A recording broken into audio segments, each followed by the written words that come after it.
मित्रों नमस्कार, मैं मनु पवार। ये तीसरी चक्रचोट है। मेरे कई व्यूअर सोच रहे होंगे कि यार ये चक्रचोट है क्या भला। तो भाई लोगों, असल में चक्रचोट जो है ना वो एक गढ़वाली शब्द है जिसका आशय होता है जोर से प्रहार करना। वैसे हम बाय नेचर जो है ना हिंसक आदमी नहीं है, कतई नहीं। लेकिन उत्तराखंड की जो अतरंगी राजनीति है उसको देखकर चक्रचोट करने का जी कर जाता है। अब जैसे ये तस्वीरें देख लीजिए। देहरादून में विधायक जी खुद को बेड़ियों में लपेटकर विधानसभा के बजट सत्र में पहुंच गए। इन्हें तो आपने पहचान लिया होगा, भुवन कापड़ी जी हैं, खटीमा से कांग्रेस के विधायक जिन्होंने की 2022 के विधानसभा चुनाव में मुख्यमंत्री पुष्कर सिंह धामी जी को पटखनी दे डाली थी। कापड़ी साहब बेड़िया पहनकर क्यों आए, जरा ये माजरा भी जान लीजिए।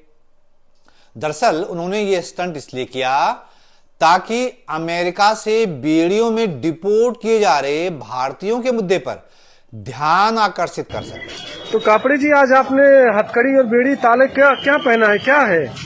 बोलते रहिए। स्वयं पहना है कि पहना है? बनने की बात करते थे। हिंदुस्तान के लोगों को बेड़ियां बात कर लाया जा रहा है और वाह जी वाह। मुझे लगता है कि कापड़ी साहब को यह गलतफहमी है कि वो सांसद हैं और देश की संसद में ये मुद्दा गुंजाना चाहते हैं या इस मुद्दे पर सीधे प्रधानमंत्री को घेरना चाहते हैं। मेरा सवाल यह है कि क्या पहाड़ के सारे मसले, सारी चिंताएं, सारी समस्याएं खत्म हो गई हैं जो भुवन कापड़ी साहब को विधानसभा में राष्ट्रीय अंतर्राष्ट्रीय मुद्दे की जरूरत पड़ी है? तमाम समस्याओं से घिरे अपने राज्य में कांग्रेस के नेताओं के पास मुद्दों के नाम पर इतना घनघोर अकाल होगा, ऐसा तो कोई सोच ही नहीं सकता। क्या इस तरह की ड्रामेबाजी से आप बीजेपी को सत्ता से बेदखल कर पाओगे? क्या बीजेपी जैसी शक्तिशाली और साधन संपन्न पार्टी से इतने सस्ते तौर तरीकों से लड़ पाओगे? कापड़ी साहब कुछ और सोचिए। 2027 के चुनाव में ना ऐसी ड्रामेबाजी से काम नहीं चलेगा, इससे हो नहीं पाएगा। तो एक तरफ भुवन कापड़ी हैं और दूसरी तरफ हैं हरीश रावत जी, जो खुद को प्रासंगिक बनाए रखने की कोई ना कोई जुगत करते रहते हैं। इस बीच किसी ने उनसे जो है ठट्टा कर दिया। रावत जी के बारे में अफवाह उड़ा दी कि वो बीजेपी में जाने वाले हैं। इस पर मुझे मशहूर शायर मोमिन का एक बहुत चर्चित शेर याद आ गया। उम्र सारी तो कटी इश्क के बुता में मोमिन, आखिरी वक्त में क्या खाक मुसलमान होंगे। लेकिन राजनीति में कोई आखिरी वक्त तो होता नहीं है, इसलिए हरदा की बीजेपी में जाने की खबर किसी विरोधी ने उड़ाई या ये खुद रावत जी के चेले चपाटों की कारस्तानी है, इतना हमको नहीं पता। लेकिन हरीश रावत जी ने फेसबुक पर सफाई पेश करने में देरी नहीं की। न जाने वो किसको याद दिला रहे थे कि मैं हड़प्पा के जमाने का कांग्रेसी हूं। ऐसा लग रहा है कि हरीश रावत जी भी चाहते होंगे कि ऐसा करते करते 2 साल और निकल जाएं, तो फिर गंगा नहा आएंगे। 2 साल बाद क्या होने वाला है आपको तो बताइए ना। वैसे पता तो निशंक जी को भी है। न जाने ये सवाल किसके दिमाग में और क्यों उपजा कि निशंक जी बीजेपी का प्रदेश अध्यक्ष बनने की दौड़ में है। तो निशंक जी क्या बोले, पहले ये सुन लेते हैं। और रेस की जो बात की है, तो निशंक हमेशा दौड़ते ही रहे, कभी बैठे ही नहीं है। वो पार्टी के लिए दौड़ते हैं, वो अपने विजन के लिए दौड़ते हैं, अपने मिशन के लिए दौड़ते हैं और दौड़ते रहेंगे हमेशा। ये बड़ा बेमौसमी सवाल है। राजनीति में जो है ना कई बार ऐसे सवाल पूछवाने पड़ते हैं ताकि प्रासंगिकता बनी रहे। निशंक जी पूर्व मुख्यमंत्री, पूर्व केंद्रीय मंत्री, पूर्व सांसद, पूर्व विधायक, बड़े कुछ रहे हैं। उनको लंबे अरसे से खाली बैठना अखरता होगा। पूर्व पर मुझे याद आया, मुझे तो उत्तराखंड के पूर्व विधायकों के साथ बड़ी हमदर्दी है कसम से। खासकर बीजेपी के विधायक बिशन सिंह चुफाल के दिलचस्प रहस्योद्घाटन के बाद तो वो सहानुभूति और बढ़ गई है। जिनका कहना है कि पूर्व विधायक बेचारे इतनी तंगहाली में जी रहे हैं कि उन्हें बीड़ी भी दूसरों से मांगनी पड़ती है। देखो, पूर्व विधायकों के जो आप देखेंगे ना उनके हालत, वास्तव में उनका जो खर्चे हैं वो खर्चे उनके पेपर से लेकर मोबाइल से लेकर बहुत सारे खर्चे होते हैं। क्योंकि मैंने देखा कि पूर्व विधायक पहले 10 रुपये दीजिए शुरू में देखो बीड़ी भी दूसरे से मांग के पीते थे।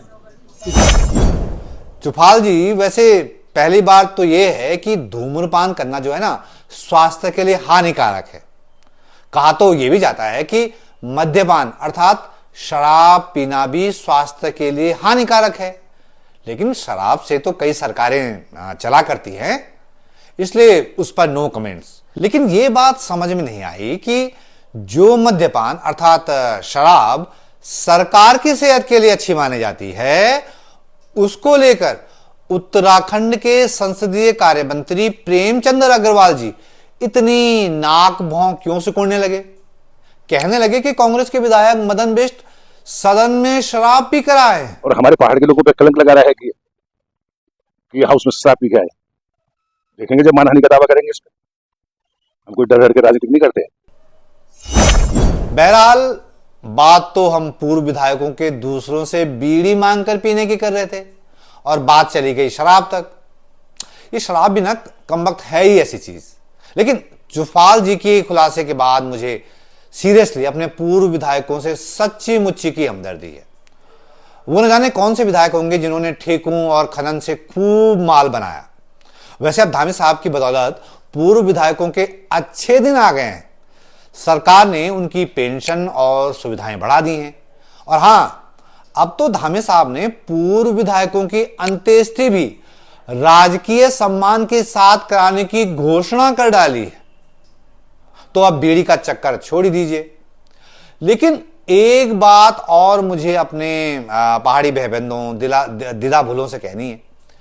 आप लोग ना आम पहाड़ी प्रवासियों को तो खूब गरियाते हो, उन पर ताने कसते हो, लेकिन ये बताइए कि जो पहाड़ी मूल के दिल्ली में विधायक चुने गए हैं, उनसे क्यों दिल लगा बैठे हो? उनको अगर दिल्ली की नई सरकार के मंत्रिमंडल में जगह नहीं मिली तो आप काहे खामखा सोशल मीडिया पर वर्चुअल आंसू बहाकर जो है पूरा माहौल गीला गीला कर दिए हैं। अरे भाई, दिल्ली के उन विधायकों को आपसे कोई मतलब तो है नहीं, ना पहाड़ के सरोकारों से उन्हें कोई मतलब है, ना उन्होंने कभी कुछ बोला है। वो अपना चुनाव भी पहाड़ के मुद्दों पर नहीं लड़े हैं, नहीं जीते हैं। इसलिए कुछ दिन पहले जब सीएम के रेस में बताए जा रहे थे तो अपने मोहन सिंह बिष्ट भी खुद की उत्तराखंडी पहचान से ही कन्नी काटने लगे थे। उत्तराखंड के तमाम लोग जो यहाँ रहते हैं उनका सपोर्ट भी पार्टी को बहुत मिला है। तो और आप 6 बार के विधायक भी हैं। अब आपको लगता है वक्त आ गया है कि एक उत्तराखंडी चेहरे को सीएम के तौर पे देखे दिल्ली में? जो भी बनेगा वो चेहरा उत्तराखंडी नहीं होगा, कमल का चेहरा होगा। कमल वाला ही इस दिल्ली प्रदेश का मुख्यमंत्री होगा। दिल्ली के मुसवाबाद से विधायक मोहन सिंह बिष्ट खुद को उत्तराखंडी नहीं कहलाना चाहते और एक आप हैं कि इनके चक्कर में दुखी हुए जा रहे हैं। आप लोग भी ना कसम से। जो प्रवासी पहाड़ी रोजगार की मजबूरियों की वजह से इन उमस भरे धूल धक्कड़ से सने मैदानों में रोजाना अपने वजूद के लिए संघर्ष कर रहा है, उसका तो आप खूब मजाक उड़ाते हो। वहीं जो संपन्न प्रवासी है, जो अपनी उत्तराखंडी पहचान को लेकर असहज है, उसको मंत्री न बनाए जाने को लेकर दुख जता रहे हैं। छोड़िए ना, चिल कीजिए। हाँ, लेकिन यह मत भूलिएगा कि आपको इस वीडियो को लाइक करना है, इसे दूसरों तक बढ़ाना है, मेरे चैनल को सब्सक्राइब करना है, बेल आइकन पर क्लिक करना है, और ये सब तो आप करेंगे ही। लेकिन आखिर में आपसे एक निवेदन है। मैं अपने यूपीआई का QR कोड शेयर कर रहा हूं, इसे स्कैन करके जितना हो सके मदद कर दीजिए। आपकी तरफ से मेरे कंटेंट को सपोर्ट मिल जाएगा तो अच्छे से अच्छा कंटेंट आप तक पहुंचाने के लिए पूरा जोर लगा दूंगा। लेकिन आपका सपोर्ट चाहिए ही चाहिए। तो फिलहाल चक्रचोट के इस तीसरे एपिसोड में इतना ही। जल्द मिलते हैं एक नए वीडियो के साथ। तब तक के लिए नमस्कार।